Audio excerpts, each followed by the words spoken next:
जी शहीद पिता दे पुत्र ने। बेटा अज तुसीं मैदाने जंग विच जाण दी आग्या मंग रहे हो। ये तुसीं शहादत दा जाम पीओगे।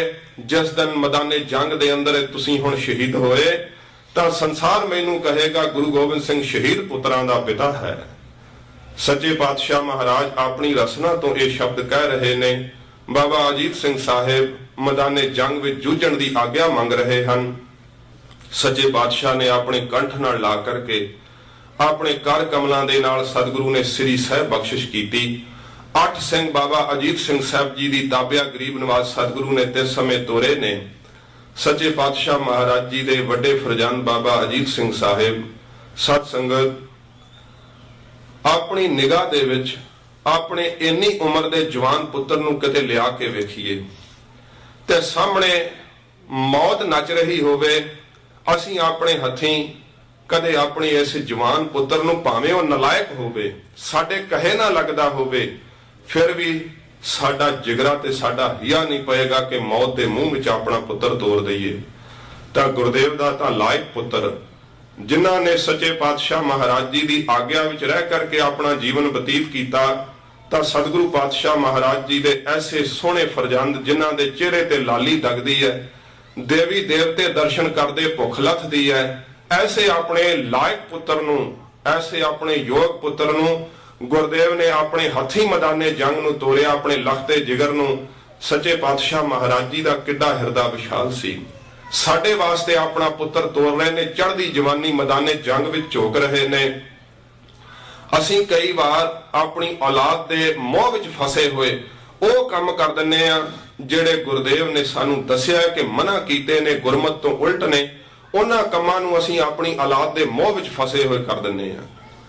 अंतां दा मोह असीं अपनी औलाद नाल करदे आ ते गुरदेव दे साहिबजादे बाबा अजीत सिंह साहब नाल सतगुरु दा किन्ना वड्डा प्यार सी, जिन्हां नूं महाराज अपनी छाती नाल ला के कह रहे ने, अजीत सिंह अज मेरा रोम रोम प्रसन्न है, तू छतरी पुणे दे धर्म नूं पालिया है।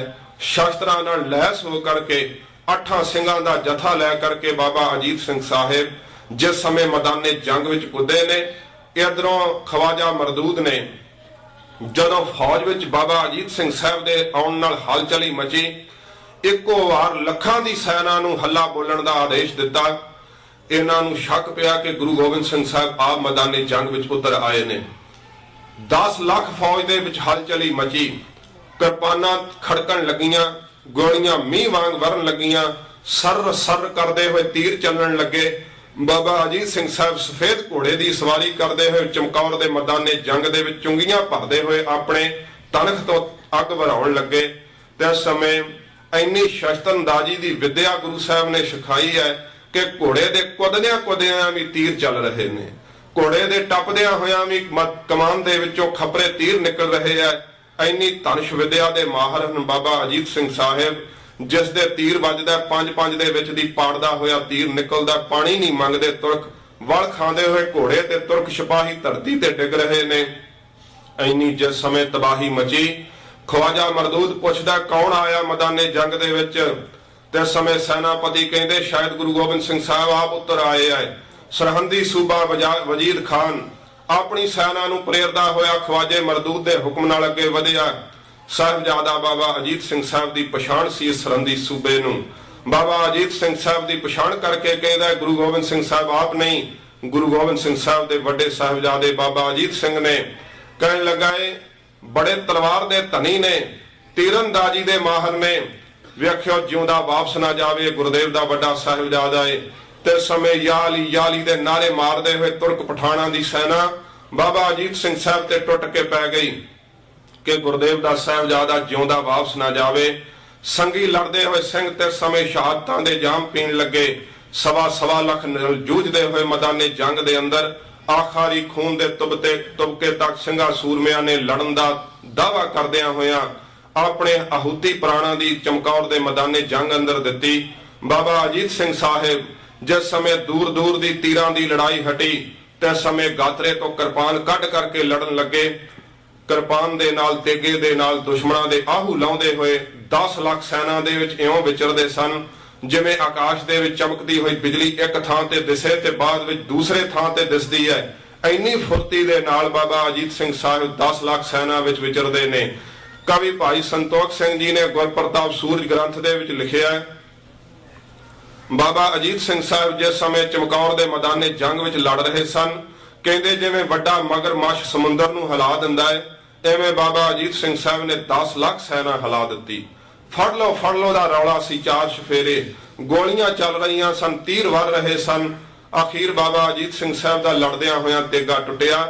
ਤਰਤੇ ਸਮੇਂ ਘੋੜੇ ਦੇ ਸਕੰਜੇ ਦੇ ਵਿੱਚੋਂ ਬਰਛਾ ਖਿੱਚ ਲਿਆ। ਬਰਛੀ ਦੇ ਵਾਰ ਚਲਾਉਂਦਿਆਂ ਹੋਇਆਂ ਅਨੇਕਾਂ ਮੁਗਲ ਧਰਤੀ ਤੇ ਉਲਟਾ ਸੁੱਟੇ। ਇੱਕ ਮੁਗਲ ਨੇ ਸੰਜੋਗ ਅਖਤਰ ਪਾਈ ਹੋਈ ਹੈ, ਛਾਤੀ ਦੇ ਵਿੱਚ ਬਾਬਾ ਅਜੀਤ ਸਿੰਘ ਸਾਹਿਬ ਨੇ ਬਰਛੇ ਦਾ ਵਾਰ ਮਾਰਿਆ। ਪਠਾਨ ਉਲਟ ਕੇ ਧਰਤੀ ਤੇ ਡਿੱਗਾ। ਸੰਜੋਗ ਜਿਹੜੀ ਸੀ ਉਸ ਦੇ ਵਿੱਚ ਉਹ ਬਰਛੇ ਦਾ ਫਲ ਅੜ ਗਿਆ, ਨਾਲ ਹੀ ਸੰਜੋਗ ਦੇ ਫਲ ਅੜਿਆ ਤੇ ਉਹ ਫਲ ਲੱਥ ਕੇ ਧਰਤੀ ਤੇ ਡਿੱਗਾ। ਹੱਥ ਦੇ ਵਿੱਚ ਡਾਂਗ ਫੜੀ ਰਹਿ ਗਈ। ਗੋਲੀਆਂ ਵੱਜੀਆਂ, ਘੋੜਾ ਸ਼ਹੀਦ ਹੋਇਆ। ਧਰਤੀ ਤੇ ਪੈਰਾਂ ਭਾਰ ਖਲੋ ਕੇ ਗਾਤਰੇ ਤੋਂ ਤੇ ਸਮੇਂ ਕਟਾਰ ਖਿੱਚ ਲਈ। ਛਾਲਾ ਮਾਰਦਿਆਂ ਹੋਇਆਂ ਸ਼ੇਰ ਵਾਂਗ ਗੁਰੂ ਕੇ ਪੁੱਤਰ ਨੇ, ਗੁਰੂ ਕੇ ਸਾਹਿਬਜ਼ਾਦੇ ਨੇ ਕਟਾਰ ਦੇ ਨਾਲ ਹੀ ਅਨੇਕਾਂ ਘੋੜੇ, ਅਨੇਕਾਂ ਪਠਾਨ ਮਾਰ ਦਿੱਤੇ।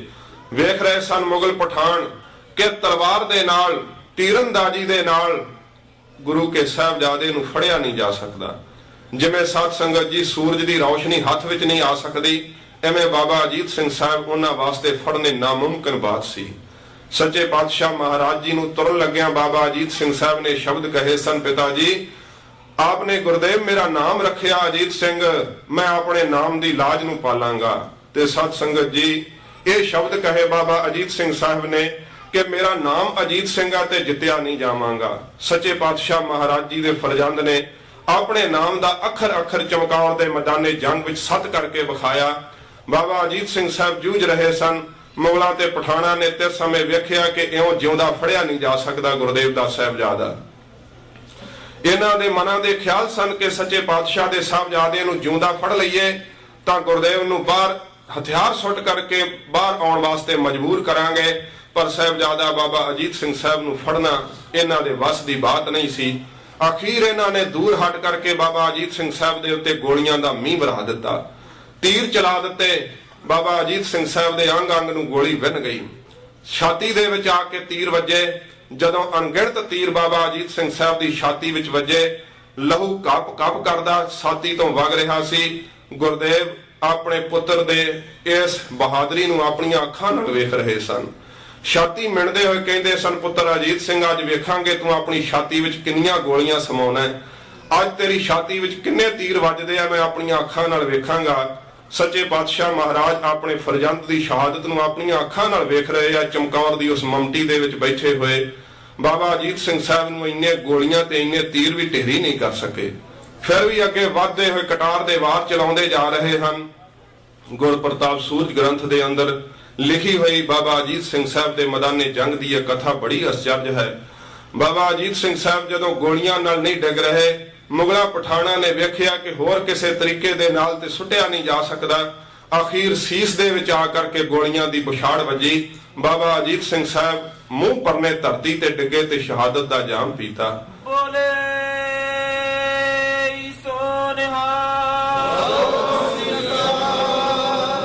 ਗੁਰਦੇਵ ਦਾ ਸਾਹਿਬਜ਼ਾਦਾ ਉਮਰ 17 ਸਾਲ 9 ਮਹੀਨੇ ਤੇ 15 ਦਿਨ ਸਾਧ ਸੰਗਤ ਜੀ ਜਿਸ ਸਮੇਂ ਮੈਦਾਨੇ ਜੰਗ ਦੇ ਅੰਦਰ ਸ਼ਹੀਦ ਹੋ ਕਰਕੇ ਡਿੱਗੇ ਆ, ਸੱਚੇ ਪਾਤਸ਼ਾਹ ਨੇ ਆਪਣੀ ਰਸਨਾ ਤੋਂ ਜਕਾਰਾ ਛੱਡਿਆ।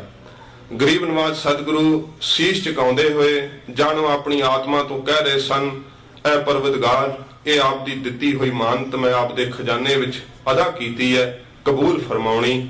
ਸੱਚੇ ਪਾਤਸ਼ਾਹ ਮਹਾਰਾਜ ਦੇ ਗੁਰਦੇਵ ਦੇ ਸਾਹਿਬਜ਼ਾਦੇ ਬਾਬਾ ਅਜੀਤ ਸਿੰਘ ਸਾਹਿਬ ਮੈਦਾਨੇ ਜੰਗ ਦੇ ਅੰਦਰ ਜੂਝਦੇ ਹੋਏ ਸ਼ਹੀਦ ਹੋ ਗਏ। ਸੱਚੇ ਪਾਤਸ਼ਾਹ ਮਹਾਰਾਜ ਆਹ ਮਮਟੀ ਦੇ ਵਿੱਚ ਬੈਠੇ ਹੋਏ ਮੈਦਾਨੇ ਜੰਗ ਦਾ ਨਿਰੀਖਣ ਕਰ ਰਹੇ ਨੇ। ਸਤ ਸੰਗਤ ਜੀ, ਦਾਸ ਬਬੀਨਾ ਹੈ ਇੱਕ ਸਟੇਸ਼ਨ ਫੌਜ ਦਾ, ਉੱਥੇ ਇੱਕ ਵਾਰ ਕਥਾ ਕਰਨ ਗਿਆ। ਆਪ ਨਾਲ ਕਈ ਵਾਰ ਸ਼ਾਇਦ ਇਹ ਬਚਨ ਸਾਂਝਾ ਕੀਤਾ ਹੋਵੇ। ਅਸੀਂ ਇਹ ਸੋਚਦੇ ਹਾਂ ਕਿ ਸ਼ਾਇਦ ਕਥਾ ਕਹਾਣੀ ਹੈ, ਇਹ ਗੱਲ ਹੋ ਨਹੀਂ ਸਕਦੀ। ਏਡੀ ਵੱਡੀ ਫੌਜ ਦਾ ਮੁਕਾਬਲਾ 5 ਜਾਂ 8 ਕਿਵੇਂ ਕਰ ਸਕਦੇ ਆ? ਪਰ ਸਤ ਸੰਗਤ ਜੀ, ਇਹ ਨਾਮ ਬਾਣੀ ਸਿਮਰਨ ਤੋਂ ਬਿਨਾਂ ਸਮਝ ਨਹੀਂ ਪੈਂਦੀ ਕਿ ਇਹ ਮੈਦਾਨੇ ਜੰਗ ਕਿਵੇਂ ਹੋਇਆ ਹੋਵੇਗਾ। ਜਾਂ ਉਹ ਲੋਕ ਇਸ ਗੱਲ ਨੂੰ ਸੋਚਣ ਵਾਸਤੇ ਮਜਬੂਰ ਹੁੰਦੇ ਆ ਜਿਨ੍ਹਾਂ ਦਾ ਕੰਮ ਹੀ ਇਹ ਹੈ ਕਿ ਕਿਸੇ ਦੇਸ਼